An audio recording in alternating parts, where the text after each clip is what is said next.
Alhamdulillahi Rabbil Alamin. Cara akad jual beli berupa kredit agar terhindar dari riba itu gimana contohnya gitu Ustaz? Baik, bismillah, alhamdulillah, wassalatu wassalamu ala rasulillah wa ala alihi wa ashabihi wa man walah wa la hawla wa la quwata illa billah, amma ba'd. Jual beli ya. Ini agak kemedan-medan iya, gitu kemedan, jual beli ya. Jual beli dengan kredit ini kita bisa pahami bahwasanya jual beli kredit itu adalah jual beli dengan cara tertunda atau bertahap pembayarannya, begitu ya. Cicil pembayarannya. Maka ini ada dua bentuknya, ya. Yang pertama adalah bentuk jual beli antara penjual dan pembeli saja, tidak melibatkan pihak yang lain. Paham ya? Nah, yang kedua adalah jual beli dengan pembayaran cicil tadi dengan melibatkan pihak yang lain. Nah, ini kan sama-sama dia apa? Sama-sama kredit, cicil kan begitu ya, demikian. Nah, untuk jual beli yang dia hanya melibatkan antara penjual dan pembeli, tidak ada pihak yang lain. Seperti contohnya kita berdua ini jual beli, gitu ya. Nah, kalau seandainya sang pembeli tersebut tidak mampu untuk membayar tunai, nah ketika itu tentunya kan dia akan membayar dengan cara bertahap atau tertunda pembayarnya. Ini namanya juga kredit. Ya, seperti itu. Nah, kredit yang seperti ini. Maka dalam hal ini dibenarkan insyaallah taala ya, jual beli seperti ini asalkan terpenuhi syarat-syarat jual beli yang lainnya. Ya, syarat jual beli yang lainnya. Seperti contohnya ya, barang itu miliknya, kan begitu, bukan milik orang lain kan. Kalau dia seandainya ya bukan pemiliknya, maka dia mendapatkan izin dari sang pemiliknya karena dia sebagai wakil untuk menjualkannya, kan begitu. Dan tidak ada terindikasi atau tercampur dengan riba, tidak ada gharar ya, dan seterusnya dari syarat-syarat jual beli tersebut. Nah, kalau biasanya jual beli yang melibatkan cuma ya penjual dan pembeli ini lebih mudah. Lebih aman, Ustaz. Ya, lebih aman insyaallah taala. Asalkan dalam cicilan pembayarannya nanti itu tidak ada denda keterlambatan, itu saja. Jadi untuk terhindar dari dari riba, maka tidak boleh ya ketika dalam pembayaran cicilan yang tertunda ini dikenakan denda. Paham ya? Baik itu denda dari apa? Dari nilai rupiah yang sudah dikenakan tadi ditambahkan atau dari denda yang lain. Ya, seperti itu. Yang berupa juga harta, maka ini juga termasuk riba, ya. Yang di sini termasuk dalam kaidah andirni azidka. Ini ungkapan orang-orang musyrik zaman dahulu yang suka melakukan apa? Riba. Mereka mengatakan andirni, beri tangguh kepadaku, azidka, nanti aku tambah untukmu. Nah, begitu. Ini riba termasuk dalam kaidah kullu qardin jarra naf'an fahuwa riba. Setiap hutang piutang yang menarik keuntungan, maka itu adalah riba. Menarik manfaat tambahan, maka itu adalah riba. Baik. Ini yang pertama tadi ya. Ya, bentuk yang pertama jual beli dengan cara langsung sama apa ya? Ya, penjual dan pembeli saja. Bentuk yang kedua, jual beli dengan cicil pembayarannya itu melibatkan pihak ketiga. Maka untuk keabsahan dari akad seperti ini, maka harus ada 4 syaratnya. Kita katakan tadi kan pertanyaannya tentang bagaimana supaya terhindar dari riba. Sesungguhnya pelanggaran dalam jual beli sehingga jual beli itu menjadi haram bukan hanya terkait dengan riba saja, ya. Tapi ada pelanggaran yang lain seperti contohnya ya menjual barang yang tidak dimiliki, kan begitu ya. Begitu juga contohnya ada gharar padanya. Nah, ini juga hal yang dilarang, termasuk riba juga yang dilarang. Nah, mungkin ini akan saya sempurnakan jawabannya, yaitu 4 hal ini insyaallah taala jual beli dengan cara cicilan pembayarannya namun melibatkan pihak ketiga, ada A, B, C. Katakan A penjual, B pembeli, C ini pihak ketiga sebagai apa?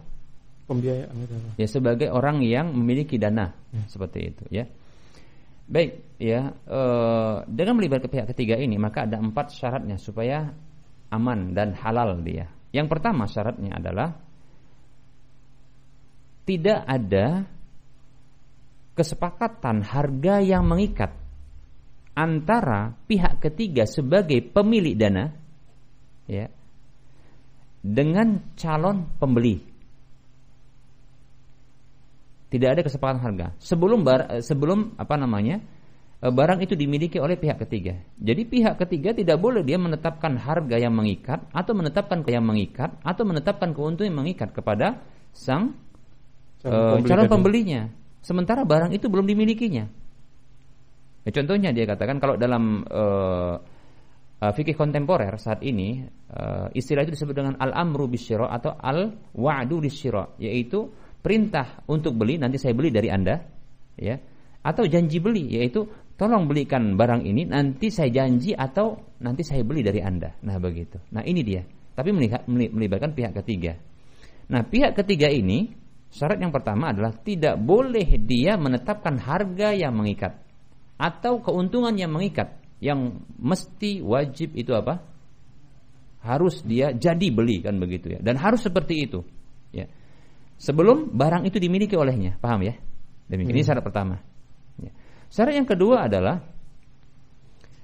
kedua adalah berpindahnya, ada kepastian berpindahnya barang dari pemilik barang, penjualnya, ya, pemilik barang penjualnya, maksudnya penjual dari, yaitu pemilik barang itu ya, kepada sang pemilik dana, yaitu pihak ketiga, ya, berpindah terlebih dahulu.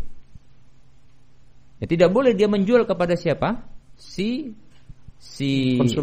calon konsumen tadi, melainkan syarat yang kedua tadi apa? Berpindah dulu. Yang pertama tadi apa? Tidak boleh ada kesepakatan harga yang mengikat. Nggak boleh tentukan harga sekian begitu. Barang belum dimiliki. Begitu juga barang belum dimiliki, tak boleh dia apa? Syarat yang kedua tadi apa? Harus ada kepastian barang itu dimiliki dengan cara berpindah, gitu. Berpindah. Berarti dia harus beli. Dibayar dulu, Ustaz ya? Ya, dibayar dulu dan berpindah kepemilikan itu kepada dia. Nah seperti itu. Karena ada memang larangan Nabi SAW ya kepada Hakim Ibnu Hizam, la tabi ma laysa indak. Jangan kau jual barang yang belum kau miliki. Oleh karenanya apa? Jangan tetapkan harga ya sementara barang belum dimiliki. Jangan tetapkan harga yang mengikat sementara barang belum dimiliki. Dan jangan juga apa? Menjual sebelum barang itu sempurna kepemilikannya kepada dia. Karena Nabi SAW mengatakan begini, sallallahu alaihi wasallam, beliau mengatakan, "Mani bata'a ta'aman fala yabi'hu hatta yaqbidahu." Ya, siapa saja yang membeli makanan, maksudnya adalah barang-barang yang mau dibeli. Oleh karenanya Ibnu Abbas mengatakan, makanan itu aku anggap semua itu seperti makanan itu. Maka siapa saja yang membeli makanan atau barang-barang, maka jangan dia jual kembali sampai ya berpindah kepemilikan itu, yaitu apa? Yaqbidahu, dia serah terima. Demikian. Tidak boleh. Ya harus diserah terimakan dulu. Kemudian syarat yang ketiga adalah ada hak khiyar namanya, yaitu ada hak memilih untuk lanjut atau batal.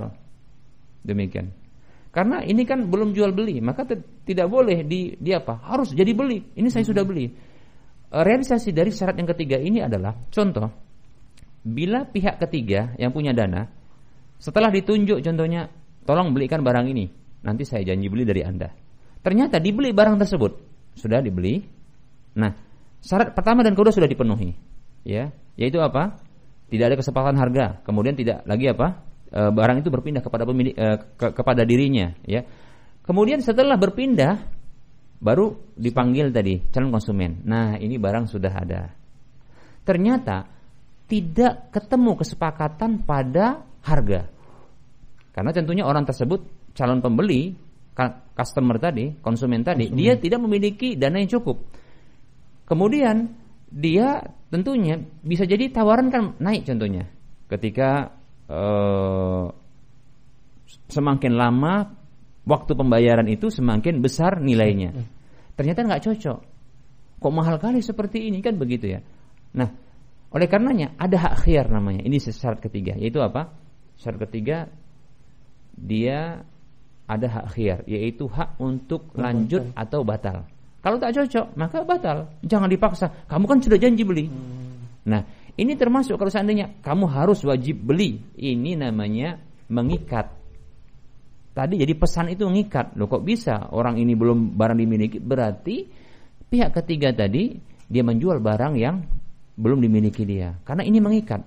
Buktinya ketika barang sudah ada, nggak boleh batal. Tidak boleh batal. Nah, seperti itu. Sudah? Kemudian yang keempat, ini syarat terakhir adalah sama tadi seperti dengan yang bentuk yang pertama, tidak boleh ada denda keterlambatan di dalam pembayaran yang telat. Ya, seperti itu. Nah, ini kalau bila 4 ini, ada yang menambahkan tidak boleh ada asuransi, nah seperti itu. Itu sama, tapi walaupun ini adalah perkara yang disisipkan. Ya, begitu. Jadi, insya Allah 4 ini sudah membuat ya jual beli kredit dengan melibatkan pihak ketiga itu menjadi aman insya Allah taala. Bila syarat yang keempat syarat ini terpenuhi. Wallahu a'lam. Ustaz, tambahan sedikit Ustaz, tentang akad tadi Ustaz. Kan mungkin sudah ada kesepakatan pembayaran sekian bulan selesai. Qadarullah setelah 5 bulan berjalan si konsumen tadi tidak bisa membayar Ustaz. Apakah boleh ada penyitaan terhadap barang tersebut itu Ustaz? Sebenarnya kalau dia penyitaan bisa benar, tapi bukan maksudnya menghanguskan ya penyitaan tadi. Namun mengambil barang tersebut sebagai jaminan untuk pembayaran hutang sisanya begitu. Dan boleh bila memang sudah ditentukan waktunya dan dia masih terus ya menunda bayar sementara sudah disepakati. Contohnya setelah ini 1 bulan berikutnya kalau tidak bisa bayar maka barang tersebut saya sita. Maksudnya sita ini adalah diambil kemudian nanti dijual. Nah, tidak boleh dimiliki. Kalau dimiliki namanya ini apa? Zalim. Ya. Zalim. Kenapa? Karena barang ini milik sang pembeli itu. Ya, milik dia. Maka tidak boleh untuk dimiliki. Itu zalim, mengambil harta orang lain kan begitu. Oleh karenanya yang boleh adalah dengan cara mengambil barang tersebut, ya, menjualnya atau orang tersebut harus memberikan jaminan harta yang lain. Gitu loh. Agar dari harta ini nanti bisa dijual, kemudian nanti dipenuhkan menutupi hutang dan sisanya bila ada itu dikembalikan kepada si konsumen tadi, pemilik barang tadi. Bisa dipahami seperti itu. Baik.